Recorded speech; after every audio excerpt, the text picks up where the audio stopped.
Pakinggan po natin ang pag-uulat mula naman sa himpilan ng DWALFM, ang Radyo Totoo, CMN Batangas.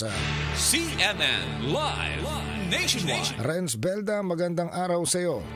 Magandang umaga Ariel, magandang umaga Pilipinas.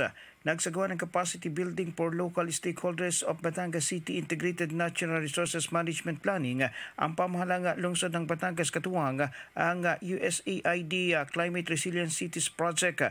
Layunin ng naturang pagsasanay na magsilbing building block para sa kasalukuyang aksyon ng lungsod sa pagbuo ng Forest Land Use Plan at sa planong itayong Kalumpang River Watershed Management Council.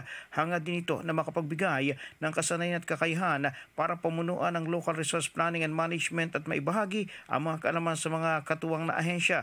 Itinuro sa mga participants ang pagtukoy sa konsepto at proseso ng Integrated Resource Management Planning, paglalarawan ng mga konsepto sa maramihang paggamit ng resource management at pagpaplano ng ridge to reef planning at may paliwanag ang mga nuances ng pagpaplano sa pamamahala ng mga resources.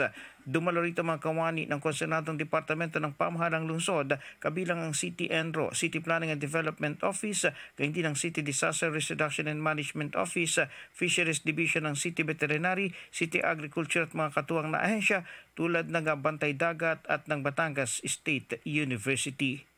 Mula sa DWALFM 95.9 Radyo Totoo sa Batangas, ito si Renz Belda nag-ulat live para sa CMN Pilipinas. CNN Live Nationwide.